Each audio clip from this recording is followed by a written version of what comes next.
नमस्कार, मी प्रीती. आवाज इंडिया मराठीमध्ये आपल्या सर्वांचं स्वागत आहे. तर नजर टाकूया आजच्या महत्त्वाच्या घडामोडींवर. राज्याचे मुख्यमंत्री आणि वित्तमंत्री देवेंद्र फडणवीस आज विधानसभेत राज्याचा अर्थसंकल्प सादर करणार आहेत. आर्थिक शिस्त राखण्यासाठी कालबाह्य योजना बंद करणं किंवा त्यामध्ये काळानुरूप बदल करण्याचे संकेत या अर्थसंकल्पातून मिळण्याची शक्यता वर्तवली जाते. यंदाचा अर्थसंकल्प मात्र एका मोठ्या राजकीय पोकळीत सादर होतोय. राज्याचे माजी उपमुख्यमंत्री आणि माजी अर्थमंत्री अजित पवार यांच्या विमान अपघातात झालेल्या निधनानंतर प्रथमच राज्याचा अर्थसंकल्प सादर केला जातोय. त्यांच्या निधनानंतर वित्तमंत्री पदाची जबाबदारी मुख्यमंत्री देवेंद्र फडणवीस यांनी स्वतःकडे घेतली. दरम्यान राष्ट्रवादी काँग्रेसचे आमदार अमोल मिटकरी यांनी अजित पवार यांच्या अनुपस्थितीबद्दल भावना व्यक्त केल्यात. त्यांनी म्हटलंय की अनेक वर्ष अभ्यासू आणि ठाम नेतृत्वाखाली महाराष्ट्राचा अर्थसंकल्प मांडणाऱ्या अजितदादांची उणीव संपूर्ण राज्याला जाणवेल. कागदावर आकडे आणि योजना असतील, मात्र अजित पवार यांची दृष्टी, धडाडी आणि अनुभवाची कमतरता या अर्थसंकल्पात जाणवेल, असंही त्यांनी नमूद केलंय. दादाविना अर्थ नसलेला अर्थसंकल्प अशा शब्दात त्यांनी भावना व्यक्त केल्या. दरम्यान अर्थसंकल्पाच्या पूर्वसंध्येला सादर झालेल्या आर्थिक पाहणी अहवालानुसार आगामी वर्षात महाराष्ट्राची अर्थव्यवस्था सुमारे 7.9% वाढेल असा अंदाज व्यक्त करण्यात आलाय. त्यामुळे महायुती सरकारच्या दुसऱ्या अर्थसंकल्पातून राज्यातील विविध घटकांसाठी कोणत्या योजना आणि निर्णयांची घोषणा होणार याकडे संपूर्ण महाराष्ट्राचं लक्ष लागलं आहे. महाराष्ट्राची अर्थव्यवस्था वेगाने वाढत असली तरी राज्याच्या तिजोरीवर कर्जाचा वाढता बोजा स्पष्टपणे दिसतोय. 2025 आणि 2026च्या आर्थिक पाहणी अहवालानुसार राज्याचा आर्थिक विकास दर सुमारे 7.9% राहण्याचा अंदाज व्यक्त करण्यात आला आहे.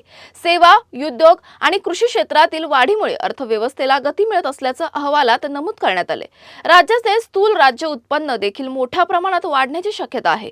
2024 आणि 25 मध्ये 46.22 लाख कोटी रुपये असलेलं उत्पन्न 2025 आणि 26 मध्ये सुमारे 51.59 लाख कोटी रुपयांपर्यंत पोहोचण्याचा अंदाज आहे. मात्र दुसरीकडे राज्यावरील कर्जाचा बोजा वाढतोय. मार्च 2026 अखेर महाराष्ट्रावर 9.32 लाख कोटी रुपयांचं कर्ज होण्याची शक्यता आहे. मार्च 2025 मध्ये हे कर्ज 8.39 लाख कोटी रुपये होतं. म्हणजे एका वर्षात जवळपास 93,000 कोटी रुपयांनी कर्ज वाढण्याचा अंदाज आहे. या कर्जावरील व्याज फेडण्यासाठीच राज्याला सुमारे 65,000 कोटी रुपये खर्च करावे लागणार आहेत. याशिवाय राज्याच्या महसुली खर्चावरही मोठा ताण आहे. सरकारी कर्मचाऱ्यांच्या पगारावर सुमारे 1.73 लाख कोटी रुपये, पेन्शनवर 75,000 रुपये कोटी आणि कर्जावरील व्याजावर 65,000 कोटी रुपये खर्च अपेक्षित आहे. तरीही दरडोई उत्पन्नात तेलंगणा, कर्नाटक, तमिळनाडू आणि गुजरात या राज्यानंतर महाराष्ट्राचा क्रम लागतोय. भारताच्या राष्ट्रपती द्रौपदी मुर्मू यांनी तेलंगणाचे राज्यपाल जिष्णुदेव वर्मा यांची महाराष्ट्राच्या राज्यपालपदी नियुक्ती जाहीर केली आहे. त्याचवेळी शिवप्रताप शुक्ला यांची तेलंगणाच्या राज्यपालपदी नियुक्त करण्यात आली आहे. ईशान्य भारतातील अनुभवी राजकारणी म्हणून ओळख असलेल्या जिष्णुदेव वर्मा यांनी त्रिपुराच्या राजकारणात दीर्घकाळ महत्त्वाची भूमिका बजावली आहे. त्रिपुराच्या राजघराण्याशी संबंधित असलेले वर्मा हे भाजपचे ज्येष्ठ नेते मानले जातात. 2018 ते 2023 या कालावधीत त्यांनी त्रिपुराचे उपमुख्यमंत्री म्हणून काम केलं. या काळात त्यांनी वित्त, ऊर्जा आणि ग्रामीण विकास यांसारख्या महत्त्वाच्या खात्यांची जबाबदारी सांभाळली. 15 ऑगस्ट 1957 रोजी अगरतळा येथे जन्मलेल्या वर्मा यांनी शिक्षण पूर्ण केल्यानंतर सार्वजनिक जीवनात प्रवेश केला. 1990च्या दशकात भाजपमध्ये प्रवेश करून त्यांनी सक्रिय राजकारण सुरू केलं. त्रिपुरामध्ये डाव्या पक्षांचे वर्चस्व असतानाही भाजपची संघटना मजबूत करण्यासाठी त्यांनी सातत्यानं काम केलं आहे. महाराष्ट्र सरकारने जबरदस्तीने किंवा आमिष दाखवून केले जाणारे धर्मांतर रोखण्यासाठी महाराष्ट्र धर्म स्वातंत्र्य अधिनियम 2026 या नव्या कायद्याच्या प्रस्तावाला मंत्रिमंडळाची मंजुरी दिली आहे. या कायद्यानुसार बेकायदेशीर धर्मांतर करणाऱ्या 7 वर्षांपर्यंत कारावास आणि 5 लाख रुपयांपर्यंत दंड अशी कठोर शिक्षा होऊ शकते.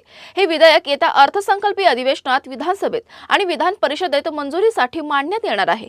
दोन्ही सभागृहांची मंजुरी मिळाल्यानंतर ते राष्ट्रपतींकडे पाठवलं जाईल आणि त्यांची मंजुरी मिळाल्यानंतर हा कायदा राज्यात लागू होईल. प्रस्तावित कायद्यात फसवणूक, दबाव, जबरदस्ती किंवा प्रलोभन देऊन धर्मांतर केल्यास अजामीनपात्र गुन्हा दाखल करण्याची तरतूद आहे. तसंच बेकायदेशीर धर्मांतरात दोषी आढळलेल्या संस्थांवर बंदी घालण्याची आणि दंड करण्याची ही तरतूद करण्यात आली आहे. राज्य सरकारच्या मते हा कायदा सक्तीच्या धर्मांतरांच्या घटनांवर आळा घालण्यासाठी महत्त्वाचा ठरणार आहे. मुंबईतील एफ दक्षिण आणि एफ उत्तर प्रभाग समितीच्या निवडणुकीत ठाकरेंच्या शिवसेनेला मोठा धक्का बसलाय। महाविकास आघाडी आणि महायुतीत समसमान मत असल्यामुळे निर्णय समाजवादी पक्षाच्या एका सदस्याच्या मतावर अवलंबून होता। अंततः समाजवादी पक्षाच्या सदस्याने शिंदेच्या शिवसेनेच्या मानसी सातमकर यांना मतदान केल्यामुळे ठाकरेंच्या श्रद्धा जाधव यांचा पराभव झाला। यामुळे एफ दक्षिण आणि एफ उत्तर प्रभाग समिती अध्यक्षपदी महायुतीच्या मानसी मंगेश सातमकर निवडून आलेत। गिरण गावातही शिवसेनेला पराभवाचा सामना करावा लागला आहे। महाराष्ट्राच्या सागरी वाहतूक क्षेत्रात ऐतिहासिक पाऊल उचलत मुंबई विजयदुर्ग दरम्यान M2M प्रिन्सेस रो पॅक्स फेरी सेवा यशस्वीपणे सुरू झाली आहे। 1 मार्च रोजी या सेवेचे उद्घाटन मत्स्य व्यवसाय आणि बंदरे मंत्री तसेच सिंधुदुर्गचे पालकमंत्री नितेश राणे यांच्या हस्ते करण्यात आलं होतं। मुख्यमंत्री देवेंद्र फडणवीस यांच्या दूरदृष्टीतून साकारलेला हा प्रकल्प किनारी भागांमधील संपर्क मजबूत करण्यास आणि पर्यटनाला चालना देण्यासाठी महत्त्वपूर्ण ठरणार आहे। हा उपक्रम महाराष्ट्रातील सागरी क्षमतेचा प्रभावी वापर करण्याच्या उद्देशाने राबवला जातो। बंदरे आणि मत्स्य व्यवसाय मंत्री नितेश राणे यांनी कोकणातील संपर्क व विकास वाढवण्यासाठी महत्त्वपूर्ण योगदान दिलं असून त्यांच्या नेतृत्वाखाली राज्यात आधुनिक, सुरक्षित आणि कार्यक्षम जलवाहतूक व्यवस्था निर्माण करण्याचा मार्ग मोकळा झाला आहे। टीम इंडियाने इंग्लंडवर रोमांचक विजय मिळवत ICC T20 विश्वचषकाच्या अंतिम फेरीत धडक मारली आहे। मुंबईतील वानखेडे स्टेडियमवर झालेल्या चुरशीच्या सामन्यात भारताने इंग्लंडचा 7 धावांनी पराभव केला। भारताने दिलेल्या 254 धावांच्या मोठ्या आव्हानाचा पाठलाग करताना इंग्लंडच्या फलंदाजांनी जोरदार लढत दिली। विशेषतः मधल्या फळीतील जेकब बेथलेनने 48 चेंडूत 105 धावांनी तुफानी खेळी करत सामन्यात रंगत आणली। सामना इंग्लंडच्या बाजूने झुकत असल्याचं वाटत असतानाच 14व्या षटकात निर्णायक क्षण आला। अर्शदीप सिंगच्या चेंडूवर विल जॅक्सनने मोठा फटका मारण्याचा प्रयत्न केला।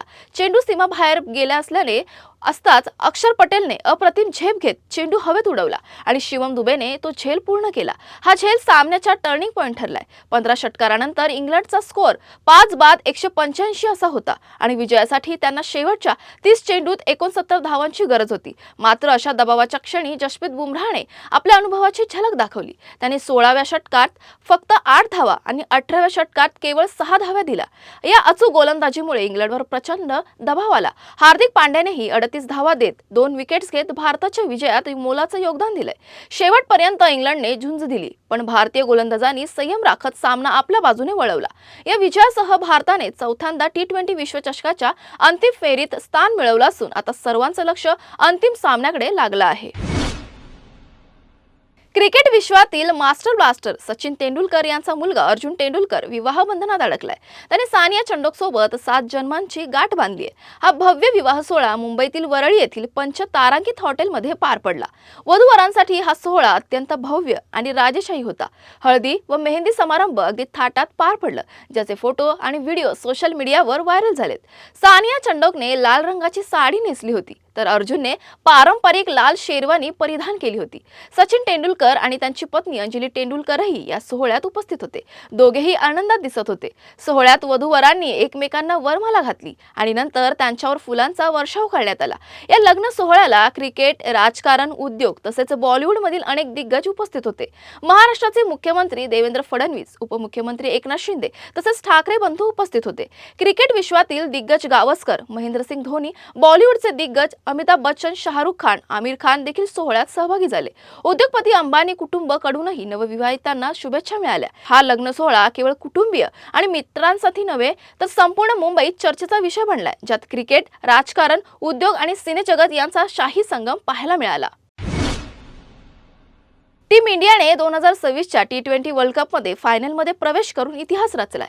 ही टीम इंडियाची T20 वर्ल्ड कप फायनलमध्ये चौथ्यांदा पोहोचण्याची वेळ ठरली आहे। याआधी भारत 2007, 2014 आणि 2024 साली फायनलमध्ये पोहोचला होता।